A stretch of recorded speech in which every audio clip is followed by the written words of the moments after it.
आप सभी को जो कुछ भी बताया जाता है उसको आप नोट करते हुए आगे बढ़ेंगे और अच्छे से समझते जाएंगे। जहां आपको समझ में नहीं आए वहीं आप बोल भी सकते हैं, बोल दें और पूछ सकते हैं। नई एप्लीकेशन अपन इससे पहले पढ़ चुके हैं, माइक्रोसॉफ्ट वर्ड और माइक्रोसॉफ्ट पावर पॉइंट। अब आपके माइक्रोसॉफ्ट एक्सेल स्टार्ट कर रहे हैं। माइक्रोसॉफ्ट एक्सेल को किस प्रकार से स्टार्ट करते हैं और किस प्रकार से अपन इसके अंदर डाटा काम में लेते हैं, क्या काम में आता है, क्यों काम में क्यों पढ़ाया जा रहा है, किस काम के लिए होता है, इन सब की चर्चाएं अपन इस बारे में इस सेशन में करेंगे। तो चलिए चलते हैं अपन स्क्रीन शेयर के लिए और स्टार्ट करते हैं अपन माइक्रोसॉफ्ट एक्सेल। माइक्रोसॉफ्ट एक्सेल को स्टार्ट कैसे करते हैं उसके बारे में देखिए। सबसे पहले तो माइक्रोसॉफ्ट एक्सेल को स्टार्ट करने के लिए आप स्टार्ट बटन पर जाएंगे। स्क्रीन आपको दिखाई दे रही है? आप सभी को स्क्रीन दिखाई दे रही है?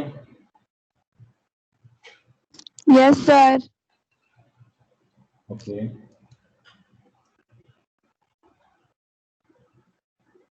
अब देखिए कैसे स्टार्ट करते हैं अपन माइक्रोसॉफ्ट एक्सेल को। तरीका वही है जो वर्ड और पावर पॉइंट को अपन ने स्टार्ट किया था। यहाँ से ऑल प्रोग्राम्स यहाँ भी दिखाई दे देते हैं, जो स्टार्ट मेन्यू बार में भी पिन हो जाते हैं, तो यहाँ से भी अपन क्लिक करके ओपन कर सकते हैं। बाकी यहाँ ऑल प्रोग्राम्स में माइक्रोसॉफ्ट ऑफिस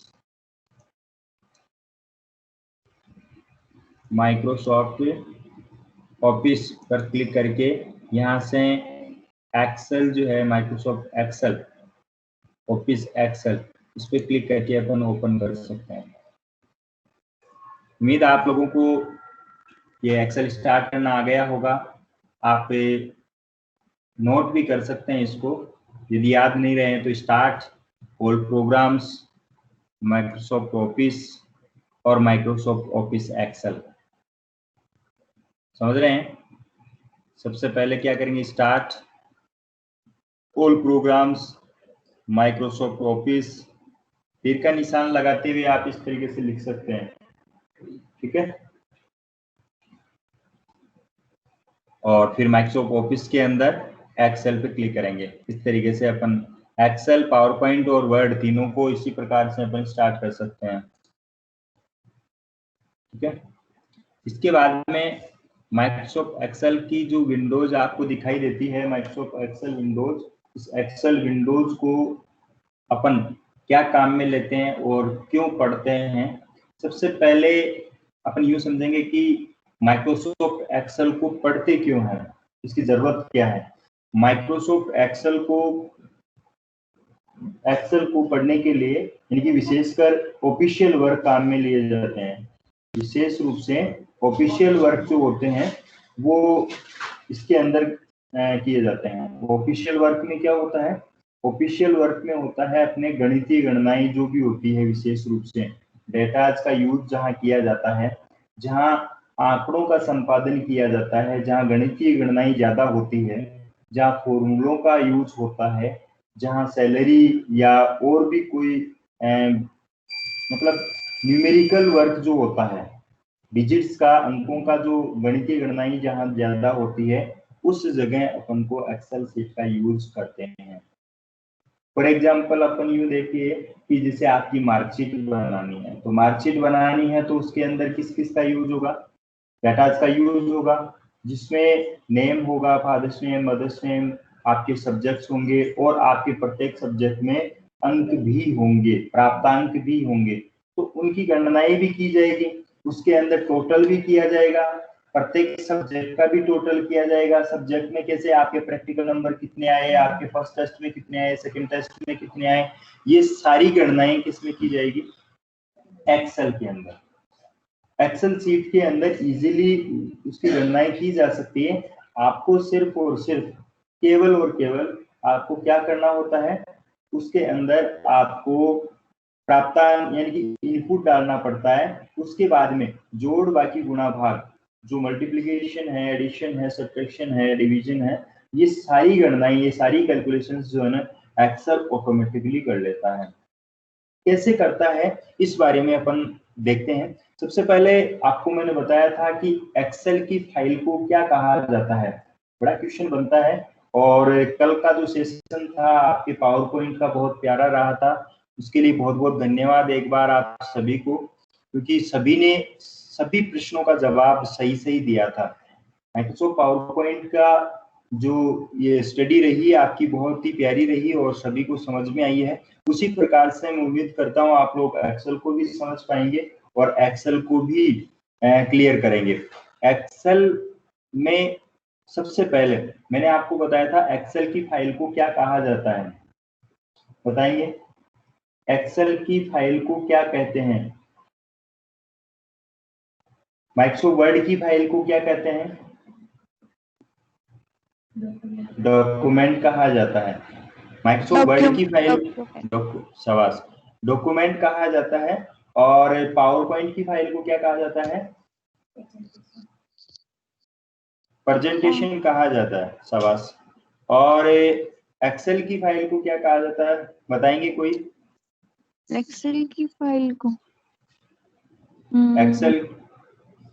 एक्सेल की फाइल को कहा जाता है वर्कबुक, स्प्रेडशीट या वर्कबुक कहा जाता है। ठीक है, एक्सेल की फाइल को नोट कर लेना, क्वेश्चन जरूर बनेगा आपके एग्जाम के लिए।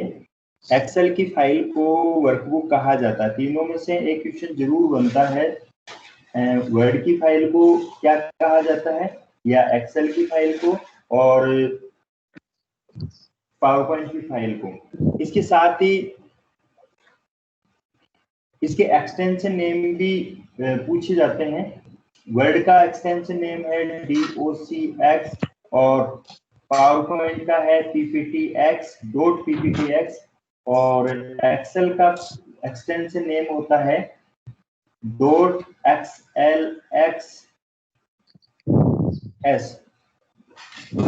सर क्या होता है? .XLX।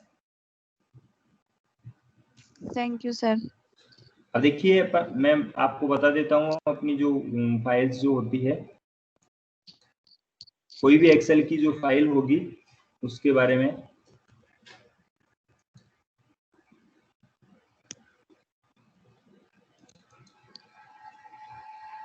जैसे ये आपकी फाइल है, इस फाइल का एक्सटेंशन, इसकी डिटेल अपन स्टडी वो देखते हैं, प्रॉपर्टीज देखते हैं। तो इसमें माइक्रोसॉफ्ट एक्सेल की फाइल है और उसका एक्सटेंशन नेम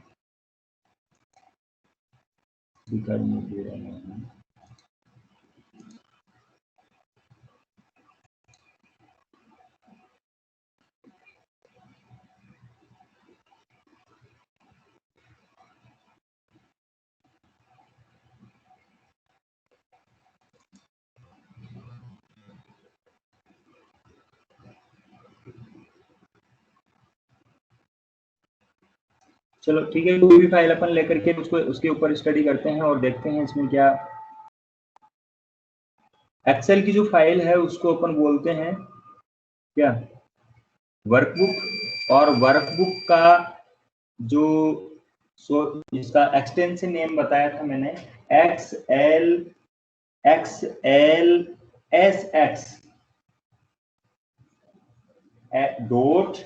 .XLSX। देखो इसके अंदर दिखा रहा है आपको, ये CSV फाइल है XLSX।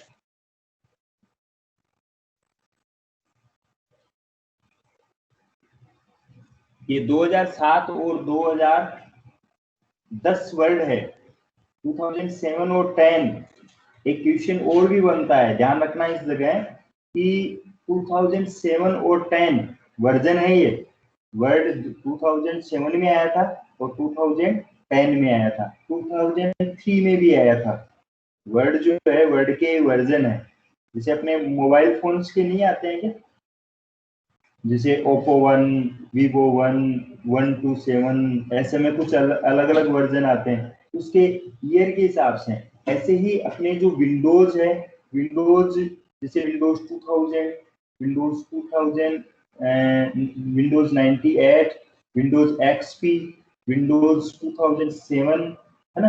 विंडोज 7 आती है और विंडोज 2008 विंडोज 8 भी आती है और विंडोज विस्टा भी आती है, विंडोज आपकी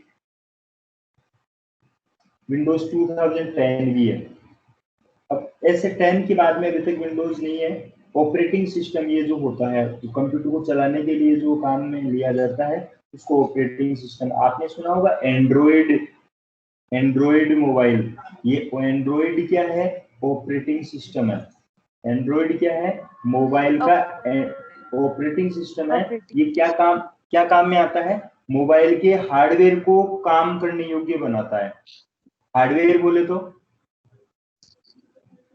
टचेबल पार्ट्स ऑफ मोबाइल और कंप्यूटर जिनको अपन छू सकते हैं, ऐसे पार्ट्स जैसे माउस है, कीबोर्ड है ना, स्क्रीन है, जिनको अपन छू सकते हैं, जिनको टच कर सकते हैं, वो क्या कहलाएंगे, हार्डवेयर। और उसके अंदर जो है अपन को एक सॉफ्टवेयर डालना होता है जिसको सिस्टम सॉफ्टवेयर बोलते हैं। सिस्टम सॉफ्टवेयर के जरिए, जो कि ऑपरेटिंग सिस्टम भी होता है, सॉफ्टवेयर जो है, एक सॉफ्टवेयर को दूसरा नाम प्रोग्राम भी कहते हैं। और ये प्रोग्राम क्या है, इसमें सिस्टम सॉफ्टवेयर होता है जिसको ऑपरेटिंग सिस्टम के नाम से जानते हैं। ऑपरेटिंग सिस्टम क्या करता है, कंप्यूटर को चलाता है, ठीक है। ऑपरेटिंग सिस्टम कंप्यूटर को चलाने के लिए काम में लिया जाता है। और एक सॉफ्टवेयर होता है जो अपने विशेष पर्पज को सिद्ध करता है। जैसे एंड्रॉइड जो ऑपरेटिंग सिस्टम, वो तो उसको आपके मोबाइल को चलाएगा और उसके बाद में आप उसमें अलग अलग ऐप डालते हैं आपकी जरूरत के लिए। मौसम की जानकारी के लिए आप एक अलग ऐप लेंगे, फोटो खींचने के लिए स्पेशल जो है ना, आप इफेक्ट डालने के लिए आप स्पेशल फोटो ऐप डालेंगे, आते हैं ना, ये सब आप यूज लेते हैं ये सब। तो ऐसे ही इसमें स्पेशल वर्क करने के लिए अपन को क्या करना होगा, स्पेशल वर्क करने के लिए अपन को यहाँ जैसे एप्लीकेशन सॉफ्टवेयर डाली हुई है या एमएस ऑफिस में वर्ड, एक्सेल, पावर पॉइंट, ये एक एप्लीकेशन सॉफ्टवेयर है, ठीक है। एप्लीकेशन सॉफ्टवेयर में अपन वर्ड पढ़ रहे हैं और इस एक्सेल पढ़ रहे हैं, और एक्सेल के अंदर आपको मैंने क्या बताया, इसका एक्सटेंशन नेम और उसकी फाइल का नाम बताया है। एक्सटेंशन नेम क्या है इसका, .xlsx, याद रखना 2 नंबर मिलेंगे आपको इसके, 35 ही प्रश्न आएंगे, 35 प्रश्न आएंगे, उनसे 2 नंबर मिलेंगे, जरूर आएगा इस एक्सटेंशन नेम से रिलेटेड। और इसकी फाइल को क्या कहा जाता है, इनमें से जरूर प्रश्न बनेगा। इसके बाद में देखिए, आप सभी इसकी फाइल को तो आपने अभी एक नाम और बताया था, स्प्रेडशीट और बताया था बेटे, स्प्रेडशीट भी कहते हैं, स्प्रेडशीट भी कहा जाता है, वर्कबुक भी कहा जाता है और स्प्रेडशीट भी कहा जाता है। जी सर। आज क्या बात है, बहुत ही कम लोग दिखाई दे रहे हैं। कृष्णा भी नहीं आई। कृष्णा क्यों नहीं आई, क्या कारण है?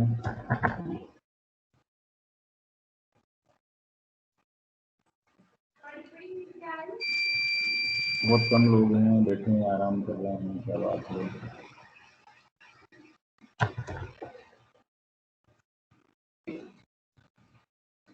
एक बार फिर से थोड़ा सा कर देते हैं।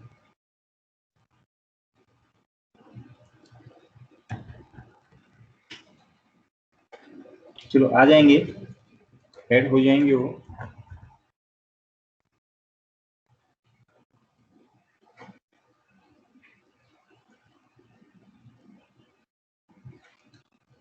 इसके अंदर एक्सेल जो चल रहा था उसमें जो अपनी जो फाइल है उसको वर्कबुक और वर्कशीट के नाम से जानते हैं, स्प्रेडशीट के नाम से। और उसके अंदर जो है डिफॉल्ट कई सीट्स होती है, इन सीट्स को वर्कशीट के नाम से जानते हैं, ध्यान रखना। वर्ड के पेज को पेज कहते हैं, पावर पॉइंट के पेज को बताओ क्या कहते हैं, स्लाइड कहा जाता है। और एक्सेल के पेज को सीट या वर्कशीट कहा जाता है, ठीक है। और फाइल को स्प्रेडशीट या वर्कबुक कहा जाता है, याद रखना, स्प्रेडशीट या वर्कबुक कहा जाता है, पेज को सीट या वर्कशीट के नाम से जानते हैं, ठीक है। एक जो सीट होती है, एक वर्कशीट जो होती है उस वर्कशीट के अंदर कॉलम और रो का जाल होता है। ये तो कॉलम है, खड़ी लाइनें जो है वो तो कॉलम है, और ये जो पैरेलल लाइन है, हॉरिजॉन्टल लाइंस है, ये इनको बोलते हैं, ये जो लाइनें हैं इन लाइनों को अपन बोलते हैं क्या? रो, पंक्ति। पंक्ति और स्तंभ का जाल होता है ये, पंक्ति और स्तंभ का जाल होता है। ये आपका कहलाएगा, ये आपका कॉलम कहलाएगा। खड़ी जो लाइन है रेड वाली आपको बता दी है, ये कॉलम कहलाएगा, और ये जो येलो करके मैंने बताई है वो क्या है? आपकी रो है, इसको रो कहेंगे। अभी रो और कॉलम का जो जाल बनता है उसको अपन स्प्रेडशीट, सॉरी वर्कशीट के नाम से जानते हैं। और इसी के अंदर देखो रो और कॉलम से एक स्पेशल एक काट क्षेत्र, एक आयताकार बॉक्स बन जाता है। इस आयताकार बॉक्स को सेल कहते हैं, ठीक है? इसको क्या कहेंगे? सेल कहेंगे। ये सेल है, और प्रत्येक सेल का अपना एक एड्रेस होता है। प्रत्येक सेल जो होती है उसका अपना एक एड्रेस होता है। ये बेसिक फंडामेंटल जो बातें हैं वो आपको समझ में आएगी, तभी एक्सेल समझ में आएगा। एक्सेल की जो सीट होती है, वर्कशीट होती है, उसमें रो और कॉलम का जाल होता है। रो को 1 2 3 4 5 काउंटिंग के हिसाब से नंबरिंग दी जाती है, और कॉलम जो होता है, ये जो कॉलम है, इस कॉलम को क्या दिया जाता है? ABCDEFGHIJK इस प्रकार से नाम दिया जाता है। और ये कॉलम एक सीट के अंदर 255 संख्या में होते हैं, 255 की संख्या में होते हैं। देखिए थोड़ा सा आगे बढ़ते हुए अपन चलते हैं, कैसे होते हैं, कैसे नंबरिंग दी हुई होती है। इसमें जेड तक अपन पहुंच जाते हैं, ये जेड तक आ गए हैं अपन। देखो जेड के बाद में ये जेड आ गया आपका। इसके बाद में देखो इसको क्या नंबरिंग दी है? डबल ए दे दिया है, ए के बाद में ए बी ए सी ए, समझ गए? फिर उसके बाद में B A B C B D ऐसे आ जाएगा, फिर सी ए सी, इस तरीके से। ये कॉलम्स के नाम इस तरीके से दिए हुए हैं, समझ गए? और इधर जो है, जो आपकी रोज है, रोज, रोज का मतलब वो वाले रोज नहीं है, कोई समझ ले कि भैया नील गाय वाले रोज हैं, वो रोज नहीं है। रोज यहाँ पंक्तियों को बताया गया है। रो पंक्तियां हैं, लाइनें जिसको अपन बोलते हैं, ये पैरेलल लाइन है, इसको रोज बोलते हैं। और ये रो संख्या में 65,535 होती है। एक वर्कशीट में 65,535 की संख्या होती है। इसमें 65,535 और 255 आपके कॉलम्स होते हैं। अब आप मल्टीप्लाई करके देखेंगे तो इसमें सेल कितनी होगी, समझ गए? इनको मल्टीप्लाई कर लेंगे तो अपने पास में सेल की संख्या आ जाएगी। कहने का मतलब है एक सीट के अंदर अपन इतना डाटा डाल सकते हैं, 65,500, क्योंकि कॉलम तो इतने होते नहीं, किसी का डाटा इतना डालेंगे तो अपन एक व्यक्ति का रिकॉर्ड कितना डाल सकते हैं? भाई आपके बारे में कोई डाटा डालें, एक नंबर आपका डाल लिया, उसमें आपके डाल दिए, सीरियल नंबर डाल दिया, लर्नर कोड आ गया, आपका नाम आ गया, पिता का नाम, माता का नाम, दादा का नाम, दादी का नाम, परदादा, सरदादा, लड़दादा, जो भी है उस तरीके से आपकी क्वालिफिकेशन डाल दी। ऐसे करके आपके 255 मतलब 255 कॉलम तो हो ही नहीं सकते, समझ गए? आपके क्वालिफिकेशन डाल दी, आपकी हाइट डाल दी, आपकी जो है ना लेंथ जो भी है, और आपकी क्वालिफिकेशन वेट डाल दिया, आपकी और कोई क्वालिफिकेशन है वो सारा का सारा पूरा विवरण डाल दिया, तो भी आपके 255, मतलब कि लगभग एक रिकॉर्ड कंप्लीट हो सकता है इजीली। और ऐसे एक बार में एक सीट के अंदर 65,535 स्टूडेंट्स का रिकॉर्ड रखा जा सकता है। तो आप सोच रहे होंगे कि एक सीट जो आपको दिखाई दे रही है ये कितनी लंबी होगी, यानी कि नीचे जाते हैं तो बहुत सारी संख्या के अंदर जो है इस तरीके से चलता रहता है, यानी कि कितना ही, यानी कि 65,535 आ जाएगा, तब तक ये चलता रहेगा, समझ गए? तो ये एक आपकी क्या है, वर्कशीट है। वर्कशीट के बारे में मैंने आपको बता दिया है। प्रत्येक वर्कशीट के अंदर अपनी जो सेल होती है, रो और कॉलम का जो आयताकार रेक्टेंगुलर शेप जो बनती है उसको अपन सेल बोलते हैं। और सेल क्या करती है, प्रत्येक सेल क्या करती है, प्रत्येक सेल का एक अपना NIQ एड्रेस होता है, अपना NIQ एड्रेस होता है। कैसे होता है, यहाँ से देखिए, एक अलग से अपना खुद का एड्रेस होता है, इंडिविजुअल एड्रेस होता है। इसको जैसे मैंने ये सेल मैंने सेलेक्ट की है, इस सेल का एड्रेस है, देखो यहाँ E8 नेम बॉक्स के अंदर दिखाई देता है। यहाँ नेम बॉक्स के अंदर आपको यहाँ एड्रेस दिखाई देगा। यहाँ क्या दिया है,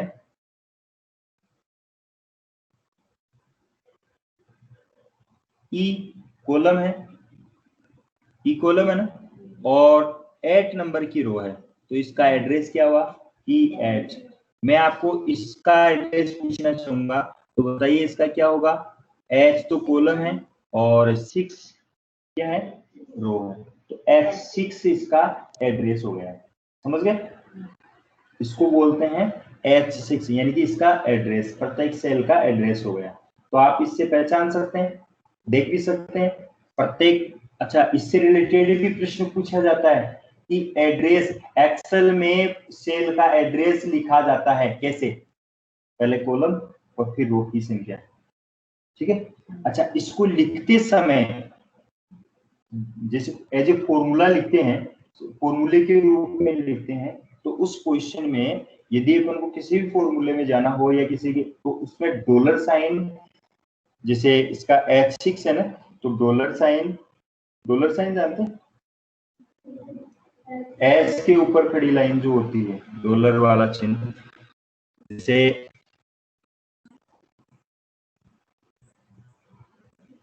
ये कीबोर्ड में आपके 4 नंबर पे आता है, ये वाला चिन्ह दिख रहा है, इसको अपन बोलते हैं, ठीक है, dollar. Dollar sign H, dollar sign 6, ये एड्रेस रहेगा इसका। ऐसे कई बार यहाँ ऐसे लिखने में नहीं होता है, लेकिन जब फॉर्मूला दिया जाता है तो उसके लिए कंप्यूटर इसकी गणना इस तरीके से भी करता है। H6 हो गया, सीधे तरीके से H6 याद रखिए, जैसे H और 6 है, H8 भी हो सकता है, I5 भी हो सकता है, तो ये इसका सेल एड्रेस हो गया। कई बार प्रश्न पूछा जाता है इसको डॉलर साइन लगा करके, तो आप इस तरीके से इसको याद रखेंगे, dollar sign H, dollar sign 6, ये एक एड्रेस हो गया, लीगल एड्रेस जिसको। कई बार उल्टा पूछ लिया जाता है, 4 ऑप्शन दे दिए जाते हैं उसमें, एक बार डॉलर दिया, एक बार बिना डॉलर H6 दे दिया, है ना, तो एक बार दे दिया dollar sign H, dollar sign 6, फिर सी में दे दिया A और B दोनों, है ना, और डी में दे दिया नन ऑफ को, कुछ भी नहीं।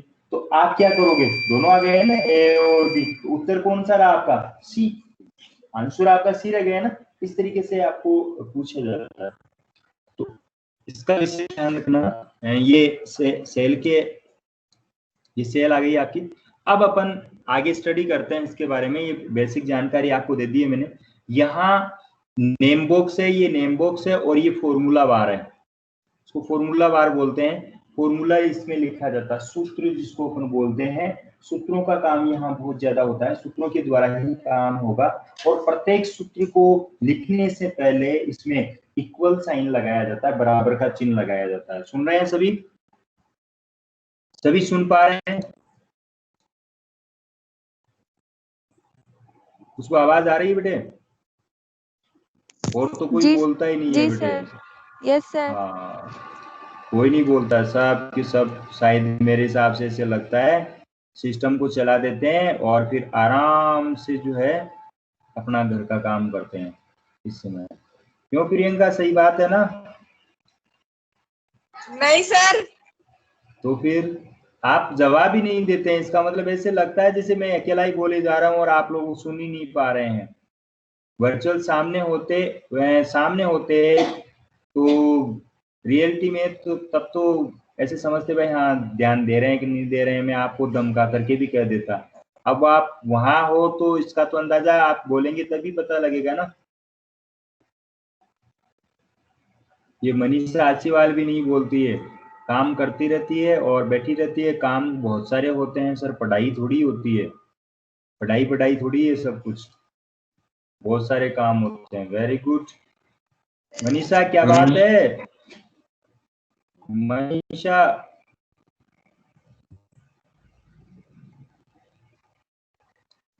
मनीषा खुद ऑनलाइन नहीं हो पा रही है शायद, भैया बैठे हैं। मनीषा को खूब सारे काम है। Very good.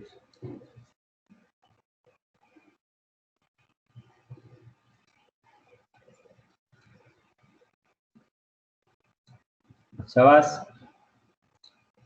आगे देखिए, आगे मैं बता रहा हूं आपको माइक्रोसॉफ्ट एक्सेल, और एक्सेल में फॉर्मूला बार बता दिया आपको मैंने। फॉर्मूला बार में आप फॉर्मूले बार में फॉर्मूला जो भी लिखेंगे उसके पहले इक्वल साइन लगाया जाएगा, बराबर का चिन्ह लगा करके ही अपन फॉर्मूला लगाते हैं। जब इसकी डिटेल में जब फॉर्मूला बताऊंगा, यहाँ फॉर्मूलाज वाला आएगा, वो पूरा का पूरा आपके टैब आएगा, उसके अंदर आपको मैं बताऊंगा, बड़ी डिटेल से आपको बताया जाएगा इसके अंदर, अच्छे से समझना। और जिस स्टूडेंट ने नॉर्मली मत लेना, आपको अपने जीवन में कुछ तो करना ही पड़ेगा ना। अरे कुछ तो करोगे, आप अपना खुद का धंधा तो करोगे, खुद का सर्विस करोगे या खुद का धंधा करोगे या फिर जो है ना खुद की दुकान करोगे, कुछ भी नहीं करोगे, कुछ भी नहीं करोगे। अपने जीवन के लेन देन तो करोगे, अपनी लाइफ में जो लेन देन होंगे, खाना पीना खाओगे तो सही, खाओगे कहाँ से? जब दुकान से लेकर के आओगे तब खाओगे ना। दुकान से कब लेके आओगे? जब आपके पास पैसे होंगे तब लेके आओगे ना। पैसे कहाँ से होंगे? जब आप कोई काम करोगे तब ना। और काम कब करोगे? जब कहीं दूसरी जगह सर्विस करोगे या खुद का काम करोगे तब। खुद के काम के लिए भी आपको कोई ना कोई कार्य करना पड़ेगा, उस कार्य के लिए भी आपको कोई वस्तु या कोई भी परचेज करना पड़ेगा या सेल करना पड़ेगा। तो इन सब का लेन देन तो आपके सामने रखना ही पड़ेगा, और उनका लेखा जोखा कहाँ रख पाओगे आप लोग? उसको रखने के लिए आपको एक्सेल का यूज करना पड़ सकता है। एक्सेल के अंदर इसका इस्तेमाल कर सकते हैं। हालांकि इसके लिए अलग से एप्लीकेशन सॉफ्टवेयर और आते हैं, जैसे टैली अकाउंटिंग के लिए सॉफ्टवेयर, टैली का सॉफ्टवेयर आता है स्पेशलाइज। यदि आप लोगों को अपना मैनेजमेंट सुधारना है, जीवन के अंदर अपने मैनेजिंग करनी है, तो आपको टैली का कोर्स कर लेना चाहिए। टैली अकाउंटिंग का कोर्स जो स्टूडेंट कर लेता है, वो अपने जीवन को मैनेज कर लेता है। मैनेज का मतलब होता है मैनेजमेंट। आप समझते हैं? एक बार मैनेजमेंट शब्द को समझना। एक मैं थोड़ा सा हटके बता रहा हूँ, हटके तो नहीं है, इसी से रिलेटेड है, आपके एक्सेल से रिलेटेड ही। मैनेजमेंट शब्द का मतलब ये होता है कि प्रबंधन करना, प्रबंध करना। जिस जगह, जैसे मान लो कि आप किसी के घर जाते हैं, किसी के घर जाते हैं, तो उसके घर जाकर के आप लोग देखते हैं कि किसी की रसोई के अंदर सामान कैसे पड़ा रहता है, तो आप लोग मन में क्या सोचते हैं? यार थोड़ा सा मैनेजमेंट ठीक नहीं है, क्यों समझते हैं? किसी के सामान जो है, मान लो कि बिस्तर कैसे पड़े हैं, चारपाई कैसे पड़ी है, कुर्सी कैसे पड़ी है, और जैसे 5 कुर्सियां हैं, 5 कुर्सियों को चाहे एक तो उल्टी पड़ी है, एक टेढ़ी पड़ी है, एक मेढ़ी पड़ी है, इस तरीके से पड़ी। और एक घर जिसके अंदर जो है सारा सामान सही तरीके से व्यवस्थित अरेंजमेंट किया हुआ है, तो आप क्या जज कर पाएंगे, क्या निष्कर्ष निकालेंगे? आप ये निष्कर्ष निकालेंगे कि इस घर में जहाँ साफ सुथरे और सही ढंग से है, वहां मैनेजमेंट अच्छा है। ठीक है? यूं समझिए कि किसी फैक्ट्री में या कोई काम में, किसी भी दुकान में या कहीं जाते हैं, तो सामान आप लेने के लिए जाते हैं, यूं समझ लीजिए थोड़ी देर के लिए कोई सामान लेने के लिए जाते हैं आप लोग, तो उस जगह वो सामान को ऐसे एक जगह ढेर करके रखता है ना? एक ढेर लगा लिया, जैसे टॉफियां भी एक जगह पटक ली, टॉफियां भी अलग अलग प्रकार की आती है। उन सारी टॉफी ये समझ लीजिए थोड़े से देर के लिए, देखो कितनी खुशी हुई है वास्तव में, सबको देखो खुशी, चेहरे पे खुशी महसूस हो रही है ना? स्माइल आ गई है टॉफी का नाम लेते ही।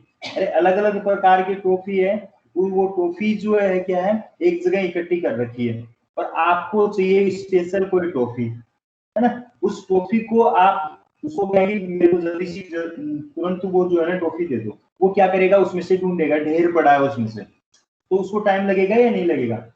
टाइम लगेगा। और एक व्यक्ति ऐसा है जो सारी टॉफी जो कि चाहे इकट्ठी थी या कैसे भी थी, उनको अलग अलग डिब्बों में बना करके रख रखा है। और स्पेशली आपने नाम दिया, जैसे ही आपने कहा कि ये टॉफी चाहिए, तुरंत आप हो सकता है आपको नाम याद है या नहीं है, ढेर में थोड़ी बताओगे कि मुझे ये टॉफी चाहिए, नहीं बता सकते हैं ना। और अलग अलग नो डिब्बों में सर, यदि रखी हुई है, अलग अलग डिब्बों में रखी हुई है, तो क्या कहेंगे तुरंत कहेंगे कि मुझे ये वाली टॉफी। तो ऐसी पोजीशन में क्या होगा, एक मैनेजमेंट हो गया। तो जिस जगह मैनेजमेंट होता है वहां अच्छे से कार्य होता है, जिस जगह मैनेजमेंट नहीं होता है, मिसमैनेजमेंट होता है, वहां का कार्य सही नहीं होता है। और मैनेजमेंट को समझने के लिए टेली अकाउंटिंग का कोर्स करना बहुत जरूरी होता है हर एक व्यक्ति को। तो और सर जो वो हर अकाउंट्स एक का व्यक्ति काम ही तो होता है। अकाउंट्स का काम ही होता है उसमें टोटल, बट टोटल अकाउंट्स का काम होता है। कॉमर्स जो ले लेता है वो अच्छे से अपने जीवन को जी लेता है, लेकिन सारे कैंडिडेट अकाउंट्स नहीं ले सकते। लेकिन जो साइंस लेता है, जो आर्ट्स लेता है, या जो एजी लेता है, उनको भी टेली अकाउंटिंग का कोर्स तो करना ही आवश्यक है। क्यों? क्योंकि वो आगे बढ़ करके कोई डॉक्टर बनेगा, कोई इंजीनियर बनेगा, कोई बिजनेसमैन बनेगा, कोई ना कोई बनेगा। अब उनके यस पास सर। में यदि बड़े बिजनेसमैन बनेंगे तो क्या होगा, उनको कोई कर्मचारी रखने होंगे, कोई ना कोई काम करने वाले जो उनके कर्मचारी होंगे, उनके मुनीम या कोई भी अकाउंटेंट रखना पड़ेगा। जो अकाउंटेंट रहेगा, जो बाबू रहेगा, जो एलडीसी यूडीसी रहेगा, उनके काम को भी आप देख सकते हैं अच्छे से, यदि आपको आता है तो। और यदि आपको आता है, टेली अकाउंटिंग का कोर्स आता है, आप तो टोटल काम कंप्यूटराइज होगा आजकल लेन देन का, और लेन देन का काम सही होगा, तो आप अच्छे से उसको देख सकते हैं। क्योंकि सबसे मेन बात यही आती है, सबसे मुख्य बात, किस लिए काम कर रहे हो आप? डॉक्टर किस लिए बन रहे हो? पैसों के लिए। डॉक्टर किस लिए बन रहे हो भाई? ज्यादा से ज्यादा पैसे कमाने के लिए, ज्यादा सैलरी आए। है इंजीनियर क्यों बन रहे हैं आप? बिजनेसमैन क्यों बन रहे हैं आप लोग? भाई ये कार्य नहीं हो रहा है। टीचर क्यों बन रहे हो आप लोग? भाई ये कार्य नहीं हो रहा। तो सारे के सारे कोई परमार्थ के लिए तो बन नहीं रहे हैं। बन रहे हैं कि कोई परमार्थ के लिए? आप पढ़ क्यों रहे हैं? आपका उद्देश्य भी यही है कि अपन अच्छे से कुछ सर्विस में लगे, तो अच्छा पैसा आएगा। अच्छा पैसा आएगा तो अपन अपने जीवन को ढंग से जी पाएंगे, अच्छे से मैनेज कर पाएंगे। तो लोग इसके पीछे तो पड़े हुए हैं, लेकिन एक चीज नहीं समझते हैं कि जो है उसको मैनेज ढंग से कर लें, जो अपने पास में है उसको सही ढंग से मैनेज कर लें तो ज्यादा बेटर रहेगा। अब वो पैसे क्यों नहीं मिसमैनेज? कई लोगों को आपने देखा होगा कि कई कई फैक्ट्रीज या कोई बिजनेस होता है उसमें घाटा लग जाता है। क्यों लग जाता है? उनके मालिक जो है ना जानते ही नहीं है कि क्या किस तरीके से इसका मैनेजमेंट किया जाता है, उनको पता ही नहीं रहता है। जो काम करने वाले होते हैं 5 की जगह 5,000 लिख देते हैं, 500 की जगह 5,000 लिखते हैं, 500 की जगह 50 कर देते हैं। कहीं पता नहीं लगता दिन की 1000 एंट्रीज होती है, 1000 लेन देन होते हैं, उनमें कहीं ना कहीं एक दिन में यदि 1000 रुपए का भी लेन देन उल्टा सीधा होता है तो 30 दिन में 30,000 का लेन देन वो हो जाता है। और वो ही थोड़ी थोड़ी बचत होती है, और उस बचत को जो है ना उस तरफ निकाल लिया जाता है। तो लोग जो है उसका मिसमैनेज कर देते हैं। हर प्रकार का काम करना पड़ता है, हर प्रकार से अपन को मैनेज करना होता है। आप जैसे डॉक्टर बनेंगे तो डॉक्टर बन करके क्या अपना घर बनाएंगे, घर बनाएंगे तो उसके लिए मजदूर वगैरह वगैरह होंगे। तो अब उसका लेन देन लेखा जोखा कौन करेगा? कोई दूसरा व्यक्ति करेगा। ये तो मैं मानता हूं कि आप खुद सारे काम नहीं कर सकते, लेकिन दूसरा व्यक्ति किए कर रहा है, उस करने वाले व्यक्ति के लेन देन को आप चेक तो कर सकते हैं। जब आपको नहीं आता है तो फिर आप चेक नहीं कर सकते। अच्छा, एक सिद्धांत और समझना, किसी के दिमाग में ये आए कि सर हम जो है साइंस पढ़ने वाले हैं, हम जो है आर्ट्स पढ़ने वाले हैं, हमारे को तो इस सेक्टर में जाना, हमें को इससे कोई लेना देना नहीं। लेकिन एक सिस्टम को, एक पॉइंट को अच्छे से समझना बेटे, क्या कि अपने शरीर में सभी प्रकार के अंग हैं, हर प्रकार के अंग हैं, हर काम को अलग अलग करने वाले अंग हैं। उनमें से एक भी अंग नहीं होता तो आप क्या अपंग के नहीं कहलाते? यदि एक भी काम नहीं करता, आपके कान काम नहीं करें, आपका मान लो कि ये छोटी अंगुली है, ये आपके काम में नहीं आती है, लेकिन यदि नहीं होती तो क्या आपका हाथ ऊपर काम कर पाता? अपनी नो जगह सर। सारे के सारे जो है ना काम करते हैं। इसलिए कभी भी ये मत समझना कि अपन ये पढ़ लिया या ये समझ लिया तो अपन सब कुछ कर सकते हैं। जहां जरूरी होता है, हाँ कोई कम होता है, कोई ज्यादा होता है, कोई जिस क्षेत्र में आपकी ज्यादा रुचि है वहां आप उसको ज्यादा प्रायोरिटी देकर के करते जाइए। लेकिन ऑलराउंडर रहना बहुत जरूरी है, हर काम में हर काम को आना जरूरी है। कई बच्चे ऐसे होते हैं कि मुझे तो डॉक्टर बनना है, मुझे ये रोटी सब्जी नहीं बनाना है, तो उनको वो भी जरूरी है। रोटी सब्जी बनाना नहीं आया तो इसका मतलब आप डॉक्टर बनकर के कोई कुछ नहीं कर सकते, ज्यादा महारत हासिल नहीं कर सकते। उसके लिए आपको हर प्रकार का काम आना चाहिए, हर प्रकार से मैनेजमेंट होना जरूरी है। तो ये सारी चीजें बहुत जरूरी है। चलिए, हाँ तो सर उसको आप पूछो क्या। सिखाओगे ना, तो सर आप सिखाओगे ना टेलिंग और अकाउंटिंग? टेली अकाउंटिंग सीखने, हाँ बिल्कुल सिखाते हैं बेटे। सीखने वाला कैंडिडेट होना चाहिए, सीखने वाला कैंडिडेट होना चाहिए, सबको सिखाएंगे। जी सर। हाँ चल रहा है, अभी कोर्स भी चल रहा है, अभी टेली अकाउंटिंग का कोर्स चल रहा है, सीखने 10 बजे के करीब क्लास चलती है, तो ले सकते हैं इजीली। तो देखिए, अब अपन चल रहे थे यहाँ अपने एक्सेल के अंदर, और एक्सेल के अंदर अपन किसके ऊपर, अपनी सेल और फॉर्मूला बार के ऊपर चल रहे थे। अब अपन चलते हैं स्टार्टिंग से। यहाँ आज थोड़ी सी क्लास को अपन थोड़ी सी लेंदी लेने के लिए कहा था मैंने इवनिंग में, क्योंकि आज शाम की क्लास नहीं हो पाएगी, ऐसी पोजीशन में अपन थोड़ा सा इसको ज्यादा ले लेंगे, इसी प्रकार से मैं ले रहा हूँ। आपको बेसिक जानकारी दी जा रही है माइक्रोसॉफ्ट एक्सेल की, और एक्सेल के अंदर फाइल मेन्यू है, जो फाइल मेन्यू है उसके बारे में, वो सभी में करीब करीब सेम सा होता है। वर्ड में, एक्सेल में, पावर पॉइंट में, सभी में ये फाइल मेन्यू सेम होता है करीब करीब। सिर्फ और जो डिफरेंट जो बातें थी वो मैंने आपको बता दी है। न्यू से अपन क्या न्यू फाइल लेते हैं, तो इसकी जगह अपन क्या बोलेंगे, न्यू वर्कबुक लेंगे, समझ गए। न्यू से अपन एक्सेल में क्या बोलेंगे, न्यू वर्कबुक ओपन कर सकते हैं, क्रिएट कर सकते हैं, समझ गए। पावर पॉइंट में यदि अपन न्यू का इस्तेमाल करेंगे तो क्या होगा, न्यू प्रेजेंटेशन अपन ओपन कर सकते हैं, क्रिएट कर सकते हैं। और वर्ड के अंदर अपन न्यू के लिए इस्तेमाल करेंगे तो क्या हो जाएगा, न्यू डॉक्यूमेंट ले सकते हैं। अच्छा, कल एक क्वेरी आई थी, मैंने पूछा था, उस समय मेरे पास में व्हाट्सएप मैसेज आया था कि सर कीबोर्ड में F1 से F12 तक के जो कीज हैं उनके सभी के शॉर्टकट बता दीजिए। आपके क्वेश्चन आपका जायज है और सही कहा आपने, सभी का इस्तेमाल होता है, लेकिन इसमें ऐसा होता है बेटे कि प्रत्येक एप्लीकेशन में अपना फंक्शन की जो होती है, प्रत्येक फंक्शन कीज का प्रत्येक एप्लीकेशन में अपना अलग अलग कार्य होता है, अलग अलग कार्य होता है। यूं समझ लीजिए, आप घर में हैं, आप घर में हैं तो उस समय एक अपनी एक अलग भूमिका होती है, उस समय अपन अलग तरीके से काम करते हैं। वही कैंडिडेट यदि क्लास में जाकर के बैठ जाता है तो एक स्टूडेंट की भांति काम करने लग जाता है, तो उसकी भूमिका कुछ अलग हो जाती है, ठीक है। और वही कैंडिडेट यदि कहीं जैसे कोई प्रोफेशन वर्क करने लग जाता तो उसकी भूमिका अलग हो जाती है। जैसे मान लो कि एक डॉक्टर है और वो डॉक्टर घर पे रहता है, तो एक अपने माँ बाप के सामने बेटे बेटी की तरह रहता है, वहां जो है वो डॉक्टर नहीं होता है।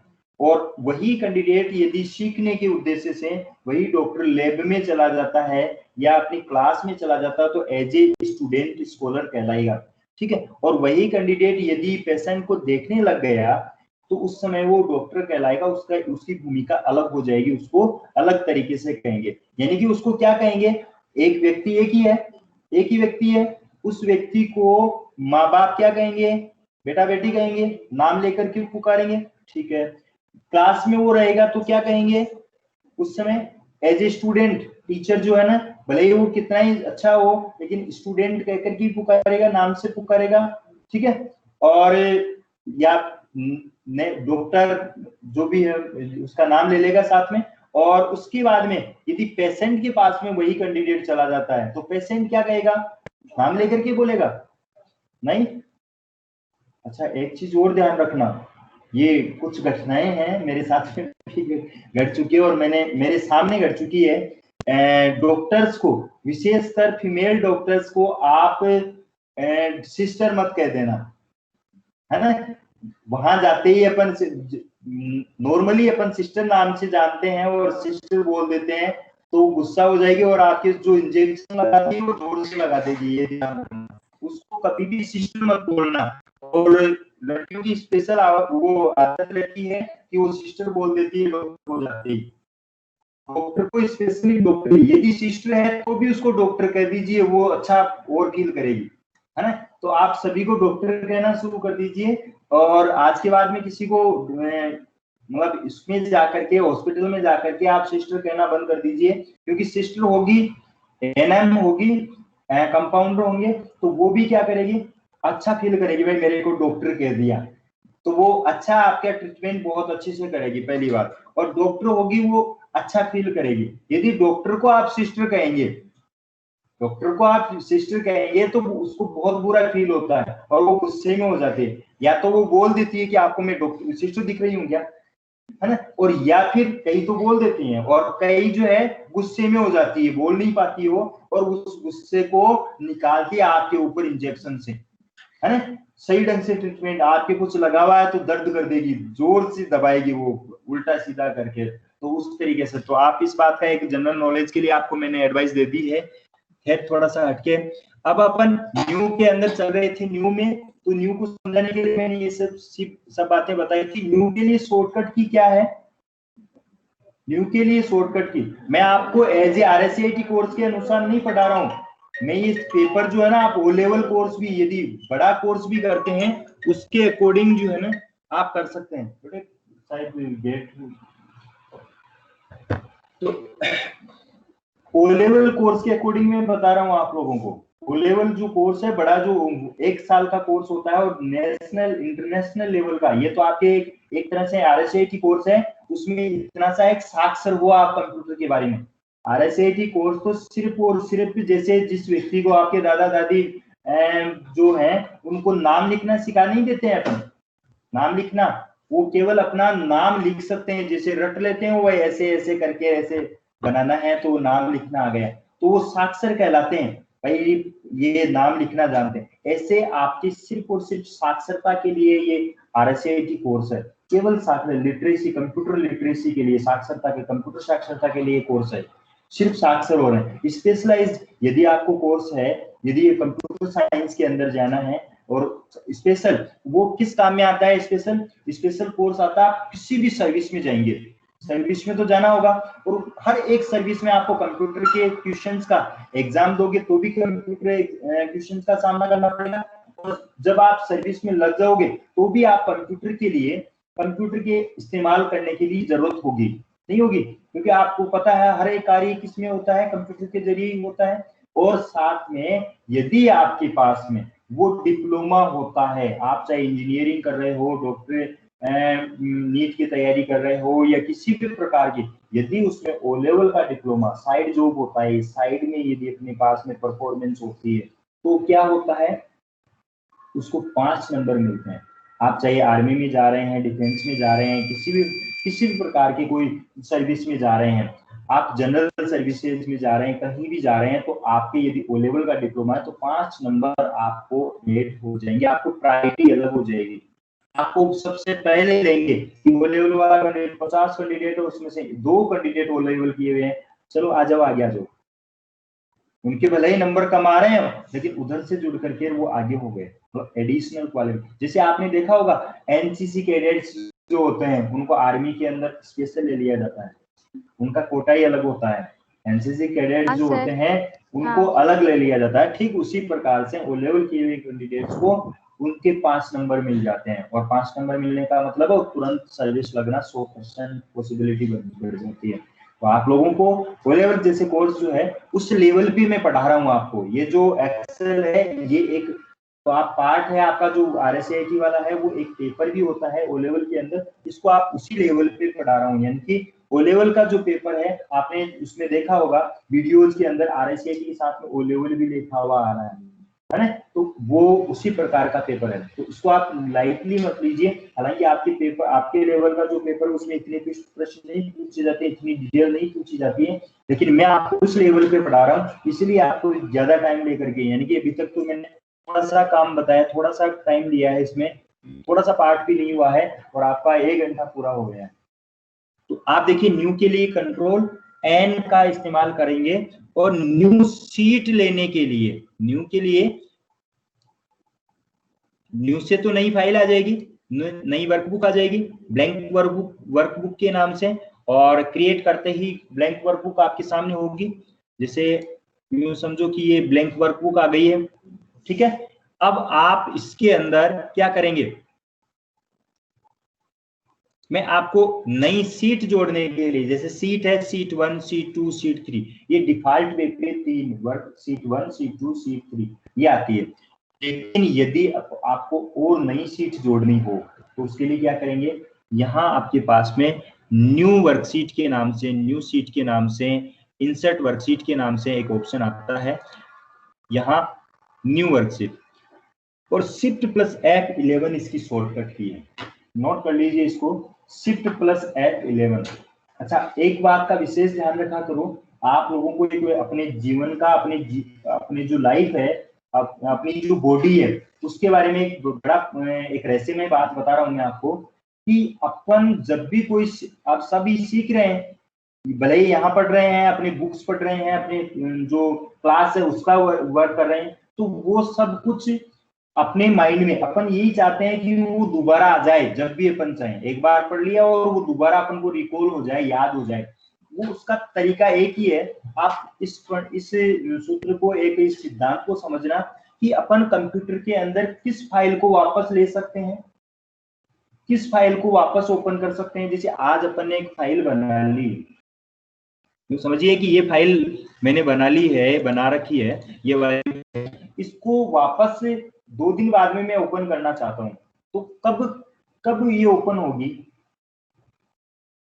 इसको क्या आज सेव करेंगे, कंप्यूटर की मेमोरी में सेव करेंगे। आप यूं समझ लीजिए, जनरल एग्जांपल ले लीजिए, आपके मोबाइल के ऊपर क्या कॉन्टेक्ट्स आते हैं, कॉन्टेक्ट, जो कोई कॉल आ गया, अननोन कॉल आ गया, सपोज वो मेरे नंबर हैं आपके पास में सेव नहीं है, करीब किसी कैंडिडेट के मोबाइल में सेव नहीं है मेरे नंबर, और शायद जबान से वैसे याद होंगे लेकिन सेव नहीं है, तो यदि मान लो कि सेव नहीं है और जबान से याद भी नहीं है, तो फिर क्या होगा, आप उस व्यक्ति को कॉल कर सकते हैं, यानी कि मेरे को कॉल कर सकते हैं, नहीं कर सकते ना। यदि आपके पास में मेरे नंबर सेव नहीं है, आपको याद भी नहीं है, तो फिर क्या होगा, आप कर सकते हैं मेरे पास में कॉल, नहीं कर सकते। तो मेरे पास में कॉल करने के लिए 2 दिन, जैसे एक बार कॉल आ गया मेरा, तो उसके बाद में आपने क्या किया, ये तो नंबर है, याद रह जाएंगे, ठीक है, और उनको सेव नहीं किया। अब आप 10 दिन बाद में वो नंबर रहेंगे क्या वहां आपके मोबाइल में, वो नंबर रहेंगे, नहीं रहेंगे। क्यों नहीं रहेंगे, क्योंकि 10 दिन में तो बहुत सारे कॉल आ जाएंगे और वो कॉल जो नंबर थे वो डिलीट हो जाएंगे। पता है 10 से 20 नंबर ही आपकी टेम्परेरी मेमोरी में रहता है। टेम्परेरी मेमोरी में भी यदि लाइट चली जाती है, इट मींस उसकी मोबाइल की बैटरी को निकाल दिया जाता है या स्विच ऑफ कर दिया जाता है, मतलब बैटरी को निकाल दिया जाता है, लाइट को निकाल दिया, उसके बाद में वो टेम्परेरी मेमोरी की जो लिस्ट है वो भी गायब हो जाती है। पता है टेम्परेरी मेमोरी, मैं बार बार वर्ड यूज कर रहा हूँ, टेम्परेरी मेमोरी। तो जब आप कोई भी चीज इसमें कंप्यूटर में सेव नहीं करोगे, केवल काम कर रहे हैं, तो वो टेम्परेरी मेमोरी में रहती है। ठीक इसी प्रकार से जब आप कोई बात केवल सुन रहे हैं, देख रहे हैं, तो वो सारा मैटर टेम्परेरी मेमोरी में रहता है। समझ लें, टेम्परेरी मेमोरी में जब तक रहता है तब तक तो आप उसको लिख सकते हैं। कैसे, जैसे घंटे भर की बातें आपकी टेम्परेरी मेमोरी में, अब आप बैठ गए और बैठ के रिकॉल कर रहे हैं अपने माइंड में कि अभी सर ने क्या क्या बातें बताई थी, उसको देखते हुए तो सारी बातें आप नोट कर सकते हैं, नहीं कर सकते हैं। अब यदि इसके बाद में आपके दूसरे कॉल और आ गए, दूसरे कॉल से मतलब है आप दूसरे धंधे में लगे, दूसरे काम में लगे, सुबह से शाम तक आप जो है ना बहुत सारे काम कर लिए, बहुत सारे कॉल आपके पास में आ गए। इट मींस फॉर एग्जांपल मैं मोबाइल की तरह बता रहा हूँ कि मोबाइल में जैसे कॉल आते हैं, ऐसे आपने भी खूब सारे काम, खूब सारे व्यक्तियों से मिली है, तो आपकी टेम्परेरी मेमोरी से जो लिमिटेशन है, टेम्परेरी मेमोरी की लिमिटेशन है, वो बहुत पीछे चली जाएगी। आपकी जो मॉर्निंग में आपने जो क्लास ली थी वो वाली बहुत पीछे चली जाएगी, मतलब कि शाम को जाते जाते सारी चीजें याद नहीं रहती है, रहती है क्या, नहीं रह पाती है। तो इसको याद रखने के लिए क्या करना चाहिए, उसको तुरंत उसी समय नोट कर लेना चाहिए। नोट कहाँ सर, अंदर अपने माइंड में थोड़ी नोट करेंगे, वहां थोड़ी, नहीं, आप अपना पेन पेपर रखिए। पेन पेपर रखने के बाद में आप उस पर नोट कर लेंगे और उसके बाद में 2 दिन बाद में रिकॉल कीजिए। मेरे को लगता है आप 2 दिन बाद में भी वो बात आपको याद रहेगी। और मैं कहता हूं कि उसको एक बार घर जाकर के शाम को, जिस समय आप फ्री माइंड में रहते हैं, नोट की हुई बात को घर जाकर के एक बार रिवाइज कर लिया तो आपके लिए 2 दिन नहीं रहेगी, वो 100 दिन के लिए परमानेंट हो जाएगी। मैं कह रहा हूं 100 दिन के लिए परमानेंट हो जाएगी। और वो जब भी आप चाहेंगे, जैसे मान लो कि आपकी मेमोरी से मिस हो रही है कि वो कहाँ है, तो ऐसी क्वेश्चन आपके पास में हार्ड कॉपी है, हार्ड कॉपी से जैसे ही देखेंगे तुरंत वो फाइल आपके आ जाए। यानी कि जैसे मान लो कि किसी कॉन्टेक्ट को अपन सर्च कर रहे हैं और उसका नाम सेव तो किया हुआ है लेकिन उसका नाम भूल जाते हैं, तो अपन थोड़ा सा कुछ टूटा फूटा उसका आगे पीछे का नाम भी याद रहता है, तो अपन उसमें डालते ही वो उससे रिलेटेड जो है ना कॉन्टेक्ट आ जाते हैं। आते हैं या नहीं आते हैं? तो ऐसे ही अपने जीवन में भी कुछ बातें ऐसी होती है अपनी स्टडी से रिलेटेड, उनको तरीके से सिस्टम से, मैंने आपको सिस्टम बताया था अभी यानी कि टेली मैनेजमेंट के लिए वही सिस्टम है कि तरीके से आप पढ़ाई करोगे आप जल्दी से तुरंत उस काम को अचीव कर पाओगे। और यदि आप बेहूदी ढंग से आप काम करोगे, तरीके से काम नहीं करोगे, तो कोई भी काम सफल नहीं हो पाएगा, कहीं भी कुछ भी नहीं कर सकते। आपके पास सारा सामान है, सब कुछ याद है, फिर भी आप कुछ नहीं कर पाओगे। बहुत अच्छे से पढ़ाई कर रहे हो, बहुत अच्छे से पढ़ाई कर रहे हो, लेकिन फिर भी आप सफल नहीं हो पाएंगे। क्यों नहीं हो पाएंगे? सफल क्यों नहीं हो पाएंगे? क्योंकि आपके पास मैनेजमेंट है, मैनेजमेंट नहीं है। और मैनेजमेंट जिसके पास में है वो इजीली काम कर लेता है, इसलिए इस बात का विशेष ध्यान रखना। अब अपन चल रहे हैं, 8:30 हो गई है, लेकिन अपन ने प्रॉमिस किया था कि आज की क्लास को थोड़ी सी लंबी क्लास लेंगे, तो ऐसी क्वेश्चन में बने रहें। बहुत बहुत धन्यवाद सभी, आप बहुत सीरियस होकर के सुन रहे हैं मेरी बातों को, बहुत बहुत धन्यवाद। मंत्र मुग्ध हो गए हैं? नहीं सर। हाँ चलिए, आपके न्यू के लिए आपको मैंने बता दिया, कंट्रोल है, नई वर्कशीट, नई वर्कबुक ले सकते हैं, नई वर्कबुक ले सकते हैं। और नई सीट के लिए, नई वर्कशीट के लिए आपको क्या करना होगा? क्या Shift+F 11 शॉर्टकट की बताइए, याद रखना इसको। और यहाँ जो है ये जो ऑप्शन है, यहाँ क्लिक करते ही आपकी शीट 4 शीट 5 इस तरीके से ऐड होती रहती है। इस तरीके से आप कितनी शीट डाल सकते हैं। अब आप अंदाजा लगाएंगे, थोड़ा सा सोचिए, थोड़ा सा दिमाग में जोर डालिए कि यदि अपन इस तरीके से शीट्स इसमें डाल रहे हैं, तो अब सोचिए एक शीट में कितनी लाइन और कितने कॉलम बताए थे सर ने, और अब जो है इतनी शीट्स में कितना डाटा, यानी कि एक वर्कबुक में कितना डाटा जो है स्टोर किया जा सकता है। कितनी शीट डाली जा सकती है? बहुत सारी शीट्स जो है ना डाल सकते हैं इसके अंदर, कितनी सारी शीट्स डाल सकते हैं। और उसके बाद में एक शीट में कितना डाटा अपन डाल रहे हैं, तो एक वर्कबुक में कितना डाटा डाला जा सकता है, एक वर्कबुक के अंदर कितनी रिपोर्ट रखे जा सकते हैं, समझ गए? तो ये एक वर्कबुक का काम है, वर्कबुक है। और उसके बाद में ओपन से अपन किसी भी वर्कबुक को ओपन कर सकते हैं, कंट्रोल और इसकी शॉर्टकट कीज है। सेव करना आपको आता है कि सेव से कंट्रोल एस इसकी शॉर्टकट की है। और किसी भी ओपन, यानी कि जो ओपन की हुई या करंट में जो ओपन है उसमें कोई एडिटिंग की हुई है या न्यू वर्कबुक है, उसको ओपन क्या कर सकते हैं, कंप्यूटर की मेमोरी में सेव कर सकते हैं उस वर्कबुक को। सेव एज किसी भी वर्कबुक को दूसरी नाम से दूसरी लोकेशन में सेव कर सकते हैं। ये सेम ही बात जो है वर्ड में भी आती है और एक्सेल में भी आती है, पावर पॉइंट में भी आती है, बस इतना सा ही अंतर है। मैंने जो आपको बहुत अच्छे से क्लियर करके डॉक्टर वाला एग्जांपल लेकर के मैंने बता दिया आपको। सेव एज दूसरे नाम से उस फाइल को सेव एज कर सकते हैं, दूसरे नाम से सेव कर सकते हैं, दूसरी लोकेशन का मतलब है आपकी फाइल यहाँ कंप्यूटर में सेव है। अब आपको जरूरत है सर मैंने तो मेरी फाइल बना ली है, इसको मैं मेरे पास में पेन ड्राइव के अंदर, पेन ड्राइव आपको पता होगा, पेन ड्राइव आप जानते हैं, पेन ड्राइव जानते हैं ना, मेमोरी कार्ड या पेन ड्राइव, इस तरीके से आपके पेन ड्राइव होते हैं ये वाले। तो ये पेन ड्राइव के अंदर भी आप उसमें मेमोरी कार्ड जिसको अपन बोलते हैं उसको लगा करके अपने उसके अंदर अपने फाइल को सेव कर सकते हैं। तो ये सेव एज का ऑप्शन आता है, वहां काम में आता है, ठीक है, सेव एज। इसके बाद में प्रिंट है, अपनी फाइल को प्रिंट कैसे किया जाता है, उसके लिए होता है अपनी जो एक्सेल शीट है, उस एक्सेल शीट को प्रिंट कैसे किया जाता है, इसको मैं थोड़ा सा डिटेल से बताऊंगा। प्रिंट कैसे किया जाता है, प्रिंट वाला ऑप्शन जो है उसको कैसे किया जाता है। फिलहाल आप इतना सा याद रखिए यहाँ कि प्रिंट कंट्रोल पी इसका शॉर्टकट की है, और शॉर्टकट की कंट्रोल पी करते ही अपनी जो फाइल बनी हुई होती है, अपनी जो वर्कबुक बनी हुई है उसके पेज को सेट यानी कि प्रिंट आउट प्रिंटर में से हार्ड कॉपी के रूप में प्रिंट आउट कर सकते हैं। कैसे करते हैं इसके बारे में थोड़ा सा जान लीजिए। बाकी सारी चीजें ऐसी है, नॉर्मल सी बातें, प्रिपेयर कर सकते हैं, सेंड कर सकते हैं अपनी फाइल को, जो कि ईमेल के द्वारा मैसेज सेंड करते हैं। वैसे पब्लिश से अपन उसको एक्सेल सीट को जो है ना नेट के ऊपर, गूगल के ऊपर पब्लिश कर सकते हैं, जो कि अपना अपलोड करना बहुत सारे दूसरे तरीके भी हैं जिनसे भी हो सकता है। और क्लोज से अपन फाइल को क्लोज कर देते हैं। अपन प्रिंट के ऊपर चलते हैं और प्रिंट कैसे किया जाता है उसके बारे में देखते हैं।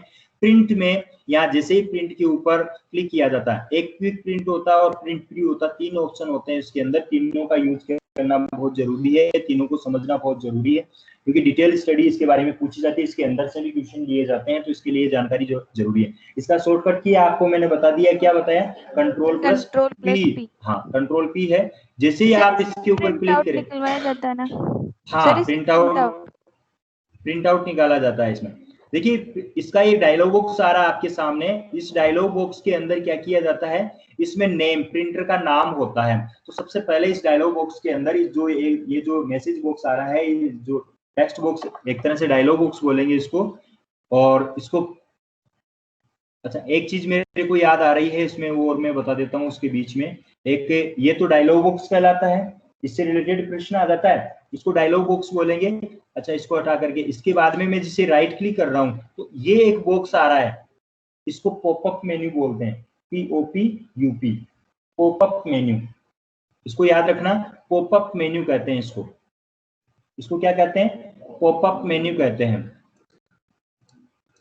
इसको अपन क्या कहते हैं, राइट क्लिक करने पे जो आ रहा है उसको पॉपअप मेन्यू कहते हैं। फिलहाल चाहिए वापस अपन प्रिंट वाले ऑप्शन पे चलते हैं और यहाँ प्रिंट पे क्लिक किया, डायलॉग बॉक्स आ गया।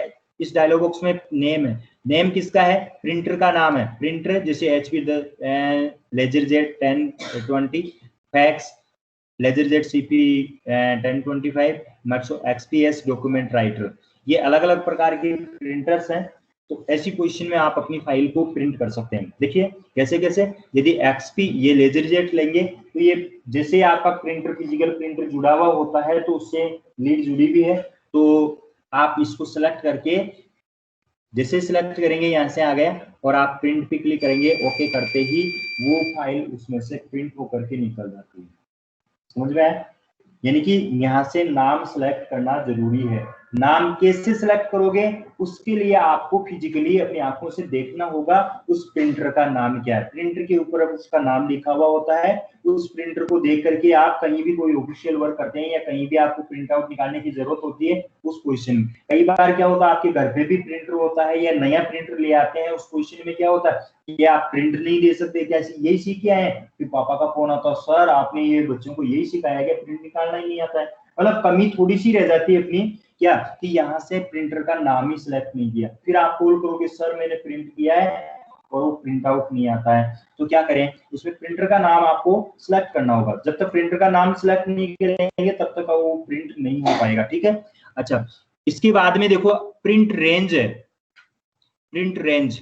इस प्रिंट रेंज में ऑल और पेजेज, ऑल का मतलब है जितना भी आपने लिखा हुआ सारे के सारे पेज प्रिंट हो जाएंगे, जितना आपका लिखा हुआ है वो सारे के सारे पेज जो है प्रिंट हो जाएंगे। और इसके बाद में, बेटे दिखाई तो दे रहा है ना सबको, इसके बाद में पेजेस, यानी कि सीट के अंदर भी पेज हैं। अपनी जो वर्कशीट है ना उसके अंदर भी अलग अलग पेज हैं, उसकी सेटिंग करना भी मैं अभी पेज सेटअप के अंदर बताऊंगा। उसके अंदर पेज हैं, एक सीट है, सीट का मतलब इतना बड़ा पेज थोड़ी लाएंगे अपन भाई, कितनी लाइनें बता दी, 255 कॉलम हो गए और 65,535 रो हो गई, तो रो ही नहीं आएगी, ऐसे लाइनें खींचे तो ही एक पेज के अंदर, तो वो ही नहीं आएगी। तो ऐसे में पेज अलग अलग होते हैं, तो इसी पोजीशन में अपने पेजेस, इसकी सीट कितने से कितने, जैसे मान लो 5वें से 10वें पेज तक आपको मैटर प्रिंट करना है, या पहले से दूसरे पेज का करना है, या 5वें से 4थे पेज से 6ठे पेज तक का पेज प्रिंट करना है, तो मैटर प्रिंट करना है, तो ऐसी पोजीशन में यहाँ से आप पेज नंबर आप लगा लीजिए 1 2 3, यानी कि 1 2 3 पेज नंबर प्रिंट करना है, या फिर यहाँ से तीसरे पेज का ही प्रिंट करना है तो 3 3 कर दिया, यानी कि तीसरे से तीसरे पेज को प्रिंट करना है, तो एक पेज प्रिंट हो जाएगा आपका।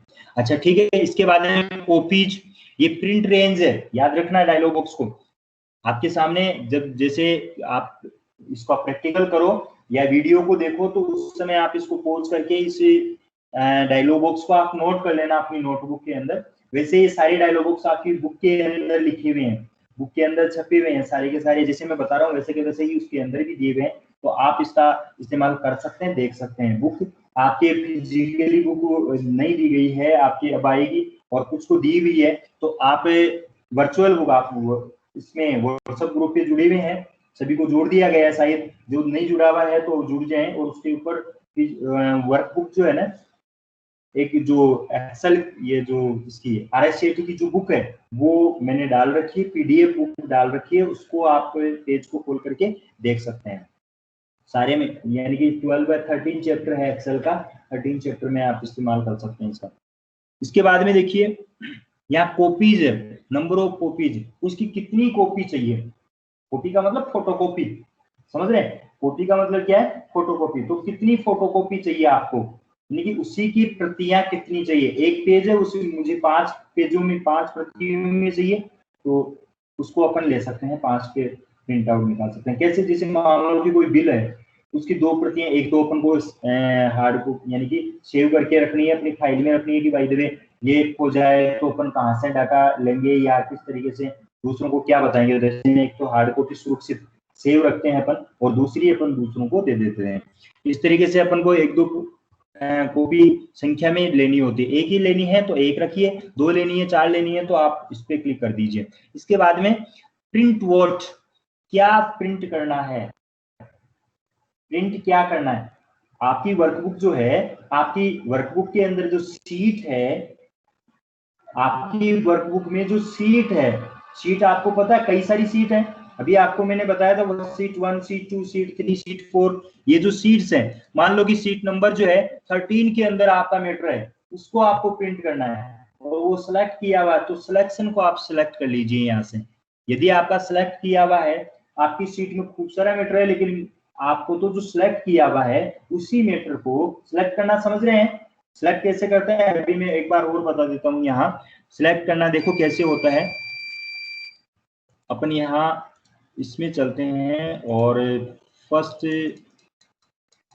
सीट पे चलते हैं, ये सीट आ गई, इसमें से सिलेक्ट कैसे करते हैं, इसमें इस तरीके से, ये एक रेंज हो गई, यहाँ से यहाँ तक का प्रिंट लेना है तो ये सिलेक्ट हो गया है ना, ये एरिया। और इस एरिया को रेंज कहा जाता है। प्रश्न बनेगा इस रेंज का रेंज क्या है या इसका शॉर्टकट क्या है। जिसे इसमें दिया हुआ है E9 से, यानी कि ये रेंज है यहां से यहां तक, E9 टू इस रेंज का E9 to H16, E9 to H16, E9 to H16, ये इसकी रेंज हो गई। E9 से लेकर के H16 तक का जो एरिया है वो उसकी एक रेंज हो गई, कार्य क्षेत्र हो गया एक पर्टिकुलर, ठीक है, इसको रेंज कहते हैं। तो इसका याद रखना कि इसको रेंज कहा जाता है, रेंज से रिलेटेड प्रश्न पूछा जाता है। अच्छा, अब अपन चल रहे थे इसमें, जैसे मैंने सिलेक्ट कर लिया और उसके बाद में मैं यहां से प्रिंट कर रहा हूं, प्रिंट पे गया और यहां से सिलेक्शन ले लिया और ओके किया। ओके करते ही जो सिलेक्ट किया हुआ मैटर है ना, बस वही प्रिंट होगा। जैसे ही ओके करूंगा तो उसमें वही प्रिंट होगा। अब देखिए मैं यहाँ से प्रिंट करूंगा तो यहाँ प्रिंटर जुड़ा हुआ है, जुड़ा हुआ नहीं है तो क्यू में चला जाएगा, जैसे ही जुड़ा जाएगा उस समय प्रिंट निकाल देगा। समझ रहे हैं मेरी बात भाई। यहाँ से मैं अभी इसको ओके कर दूंगा तो इस लैपटॉप से जो प्रिंटर जुड़ेगा, अभी नहीं जुड़ा हुआ है तब तो नहीं निकालेगा, रुक जाएगा, ये क्यू में ले लेगा, लेकिन जैसे ही जोड़ा जाएगा उस समय प्रिंटर में से प्रिंट आउट निकाल देगा, जिसका कि अभी औचित्य नहीं है कि अपन प्रिंट आउट निकाल करके देखें, क्योंकि पेज खराब करना भी बेकार है। तो ऐसी क्वेश्चन में अपन पेज खराब नहीं हो इसके लिए मैं यहाँ से दूसरा प्रिंटर सेलेक्ट कर लेता हूँ। जैसे यहाँ से XPS डॉक्यूमेंट राइटर ले लिया मैंने, XPS डॉक्यूमेंट राइटर, वो वर्चुअल है, केवल आपकी फाइल को सेव करेगा। प्रिंट तो उसको बाद में आप, जैसे मान लो कि ये फाइल है, इसको अपन प्रिंट नहीं कर पा रहे हैं, तो क्या करें, इसको अपने सेव रख करके सुरक्षित कर लें। जैसे सेव तो है, लेकिन प्रिंट आउट के रूप में कैसे सेव करें, यहाँ से सेव भी नहीं हो रही है या कोई समस्या है या सेव नहीं कर पा रहे हैं, ऐसी पोजीशन दो कुछ फाइलें ऐसी होती है, ये समस्या कहाँ की, एक्सेल में तो नहीं आएगी क्योंकि यहाँ भी सेव कर सकते हैं, लेकिन ये समस्या आएगी आपके कुछ नेट के ऊपर कोई मैटर पड़ा है, नेट के ऊपर, और नेट के ऊपर सेलेक्ट कर लिया और सेलेक्ट कर लिया, उस मैटर को आप कैसे सेव करोगे, वहां से नहीं कर पाएंगे ना। वहां नेट के ऊपर, गूगल के ऊपर आपने कोई सर्च किया मैटर, उसको कैसे सेव कर पाओगे, सेव नहीं कर सकते। ऐसी पोजीशन में आप क्या करेंगे, उसको प्रिंट करेंगे। प्रिंट कैसे करेंगे, यहाँ से एक्सप्रेस डॉक्यूमेंट राइटर या फिर यहाँ से पीडीएफ डॉक्यूमेंट जो है ना ले सकते हैं, पीडीएफ भी आता है यहाँ। तो ऐसी पोजीशन में इसको सिलेक्ट करके सिलेक्शन ले लिया और ओके करेंगे, तो देखिए इस तरीके से आपके सामने एक अलग से पेज आएगा और इसके लिए खुल करके आएगा और सेव वाला जो डायलॉग बॉक्स होता है उस तरीके से डायलॉग बॉक्स आपके सामने अपीयर हो जाएगा। उसमें आप उस फाइल को सेव कर देंगे, उसको खोल करके देखेंगे तो आपके सामने जो सिलेक्ट किया हुआ मैटर था वही दिखाई देगा और मैटर आपको दिखाई नहीं देगा। कुछ नॉट रेस्पॉन्डिंग कुछ बता रहा है, प्रोसेसिंग में है, तो थोड़ी सी दिक्कत आ रही है इस सिचुएशन में। अब देख लीजिए नॉट रेस्पॉन्डिंग बता रहा है, कुछ एरर है, आ जाएगा, थोड़ा सा वेट कर लेते हैं अपन तब तक। कोई चला तो नहीं गया, सुनते जाइए, बहुत आनंद आने वाला है। थोड़ा सा और यही ऑप्शन है प्रिंट वाला ही, इसी के यानी कि आपकी फाइल कंप्लीट हो जाए तब तक ये, उसके बाद में ज्यादा नहीं लेंगे, यानी कि फाइल कंप्लीट हो जानी चाहिए।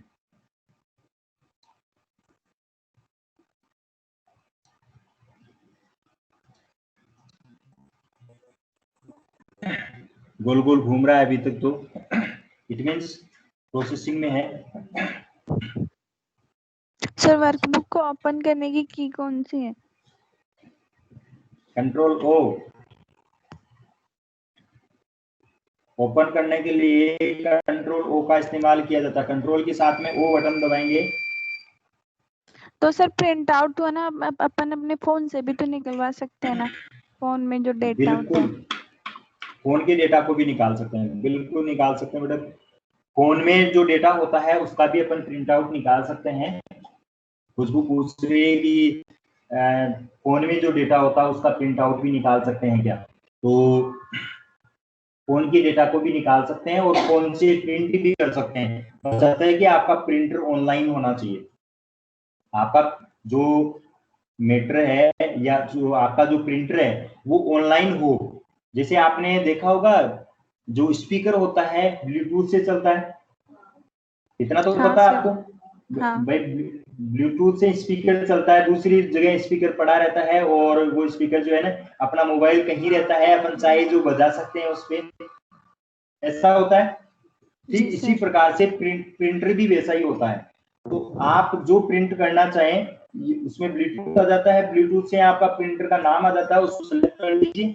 सिलेक्ट करते ही क्या होगा, सिलेक्ट करते ही उससे प्रिंट होना शुरू हो जाएगा। एक काम तो ये है। और दूसरा तरीका, यदि आपका ऑफलाइन प्रिंटर है, ऑनलाइन प्रिंटर नहीं है, ऑनलाइन प्रिंट नहीं कर सकता है, ऐसी पोजीशन में आप लोग क्या करेंगे, या वायरलेस प्रिंटर नहीं है, वायरलेस का ऑनलाइन का मतलब यहाँ वायरलेस से हो गया कि वायरलेस होगा वही होगा ब्लूटूथ वाला ही। भाई मोबाइल से अपन स्पीकर को जोड़ते थोड़ा ना है, ब्लूटूथ से कनेक्ट करते हैं। तो ऐसे जैसे हॉटस्पॉट यूज होता है, ठीक उसी प्रकार से तो उसको आप प्रिंट करेंगे तो तुरंत आपका प्रिंट हो जाएगा ऑनलाइन। और यदि आपका ऑफलाइन है तो ऐसी पोजीशन में आप मोबाइल को किससे, आपके लैपटॉप से या कंप्यूटर से ऐड कीजिए, पहले उसको कनेक्ट कीजिए। कनेक्ट करने के बाद में उस फाइल को आप किसमें, लैपटॉप में लीजिए या आपके किसमें कंप्यूटर के अंदर आप ले लेंगे। लेने के बाद में क्या होगा कि आप उसका प्रिंट आउट दे सकते हैं इजीली, ठीक है। या फिर उसको कैसे भेज सकते हैं, यदि कनेक्ट नहीं करते हैं तो आप कैसे भेज सकते हैं, आप अपनी ईमेल पे भेज सकते हैं।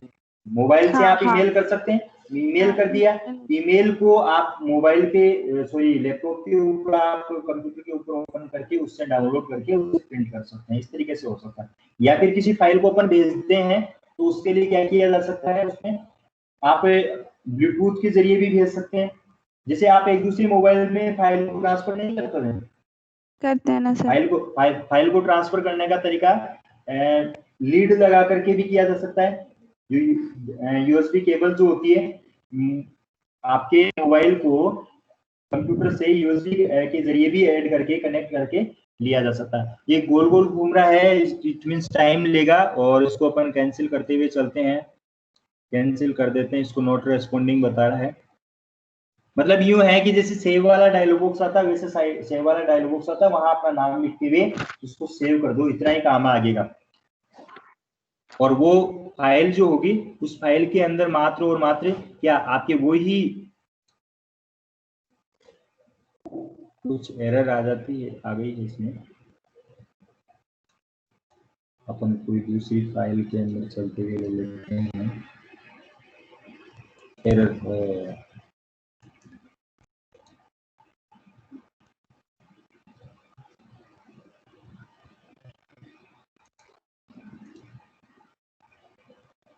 एक्सेल को अपन दोबारा ओपन कर लेते हैं। ये लो एक्सेल सीट आ गई है अपने पास में, और उसमें इस रेंज को देख रहे हैं, प्यू करके देख लेते हैं। यहाँ प्यू में सारा का सारा दिखाई दे रहा है, और यहाँ सारे का ये प्रिंट का ऑप्शन भी है। प्रिंट से जैसे ही क्लिक करेंगे तो वही डायलॉग बॉक्स आ गया है। और उसके बाद में सिलेक्शन में आपको बता रहा एंटायर वर्कबुक में जितनी भी शीट्स में लिखा हुआ वो सारा प्रिंट हो जाएगा। इसके बाद में यहाँ एक्टिव सीट, जिस सीट के अंदर है अपन, सीट 1, सीट 2, सीट 3, उस सीट 1 जैसे मान लो कि एक्टिव सीट आपकी 1 है तो 1 के अंदर जो मैटर होगा वो प्रिंट होगा। और या फिर ignore print areas. Print area क्या होता है, प्रिंट एरिया के बारे में आपको आगे पेज लेआउट में अपन चलेंगे तब बताएंगे आपको प्रिंट एरिया क्या होता है। वहां प्रिंट एरिया का मतलब होता है जो सिलेक्ट कर लिया उसी को अपन प्रिंट कर पाते हैं। जैसे अभी सिलेक्ट करके बताया था मैंने, वो प्रिंट एरिया है, प्रिंट करने वाला एरिया, समझ गए प्रिंट एरिया। तो ये प्रिंट एरिया, तो प्रिंट एरिया को लेना है तो उस तरीके से ले लीजिए। और प्यू करके देखेंगे तो आपके सामने ये आएगा। अब देखिए इसी के अंदर आपको मैं प्रिंट वाला ऑप्शन, ये प्रिंट हो चुका है, हालांकि उसमें जा चुका है। चलो मैं वापस प्रिंट करके देख लेता हूँ, उसको कैंसिल कर दूंगा। इस प्रिंट को मैं कैंसिल कर देता हूँ। यहाँ से देखो ये कलर प्रिंटर है और उसकी कलर प्रिंट आउट निकल जाएगी। यहाँ से आप कैंसिल भी कर सकते हैं इसको। ये कैंसिल और डॉक्यूमेंट्स, यस, इसको कैंसिल कर दिया। अब जैसे ही प्रिंटर से जुड़ेगा तो ये प्रिंट आउट नहीं निकालेगा। आगे देखिए एक्सेल, और इसके प्रिंट में जाकर के और मैं सिलेक्शन ले लेता हूँ, सिलेक्ट किया हुआ मैटर है, इसका प्रीव्यू देखते हैं। तो देखिए ये प्रीव्यू दिखेगा, इतना ही दिख रहा है। सेम ऐसा प्रिंट होकर के आपके सामने आ जाएगा। तो प्रिंट आउट निकालने से पहले आप कैसा प्रिंट आउट छपेगा इसका अंदाजा आपको लग गया है कि ऐसा प्रिंट आउट होगा, उसको प्रिंट व्यू कहते हैं। एक से 10 पेज को प्रिंट करे तो एक प्रिंट लेके कैसे निकालेगा? तो जैसे 5 पेज निकाल रोक सकते हैं। हाँ रोक सकते हैं, पोज कर सकते हैं, उसको पोज किया जा सकता है, शाबाश, पोज किया जा सकता है। जब अपन रोकना चाहें तो उस समय जो है उसको पोज कर दीजिए। वो प्रिंट आउट निकालते समय की प्रक्रिया है, उस समय अपन को एक्टिव रहना पड़ेगा, उस समय तुरंत पोज करना होगा, प्रिंटर रुक जाएगा और वहां का वहीं रुक सकता है। कैंसिल कर सकते हैं, उसमें एक ऑप्शन आता है आपके प्रिंटर वाला जो ऑप्शन है उसमें देखिए पोज प्रिंटर का ऑप्शन है। व्यू में जाएंगे, प्रिंट, और व्यू जो है उसमें पोज प्रिंटर का ऑप्शन आता है। कहाँ था, जिसे मैं इसको प्रिंट कर देता हूँ और आपके सामने ये वाला है, ये वाला।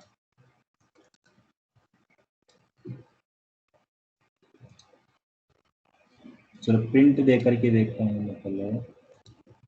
ये प्रिंट हो गया। अब इसके बाद में प्रिंट जब होता तब तो ये निकाल देता प्रिंट आउट, अब ये रुक रहा है इस समय। तो मैं यहाँ इसको देखता हूँ, यहाँ देखिए कैंसिल पॉज प्रिंटिंग है ना। जिस समय भी आपको रोकना हो तो इसको आप ओपन करके उसी समय आप पॉज कर दीजिए, उस समय रुक जाएगा, ये प्रिंटर रुक जाएगा बिल्कुल। जैसे ब्रेक लगा देते हैं ना गाड़ी के, उसी प्रकार से कर सकते हैं। मान लो कि गलती से गलती हो जाए कि पेज तो प्रिंट करना था एक ही और भूल गए 10 पेज है उसमें सारे के सारे, तो 10 पेज खराब कर देगा वो। 10 पेज तो पेज गए और आपकी इंक और गई, बहुत सारा नुकसान हो जाता है। तो ऐसी पोजीशन में आप पॉज कर सकते हैं इसको। शाबाश, बहुत अच्छा प्रश्न पूछा आपने। Very good. अच्छा, अब आगे चलिए प्रिंट प्रीव्यू। इसमें प्रिंट प्रीव्यू में पेज सेटअप आता है, पेज सेटअप में नेक्स्ट क्लास में ले पाऊंगा। अभी आप फिलहाल जो है ना ये प्रीव्यू को देख लीजिए। प्रीव्यू जो दिख रहा है इसमें 4 पेज दिख रहे हैं। देखो नेक्स्ट पेज, इस तरीके से ये पेज दिख रहे हैं। इस तरीके से 4 पेज थे इसके अंदर, चारों पेज आपको दिखाई दे रहा है। ठीक है, तो ये प्रिंट का ऑप्शन है, प्रिंट वाला है। और पेज सेटअप भी आगे आएगा। उसमें पेज की सेटिंग की जाएगी कि पेज कितना बड़ा हो। मान लो कि अपन को तो छोटे पेज पे ही प्रिंट करना है और वो आ रहा है तो वो कट जाएगा, इधर उस साइड में निकल जाएगा। तो उसकी सेटिंग करके तो उसके बाद में आपको कार्ड भी प्रिंट करना है तो उस मीटर को उस प्रकार का मीटर लेना है।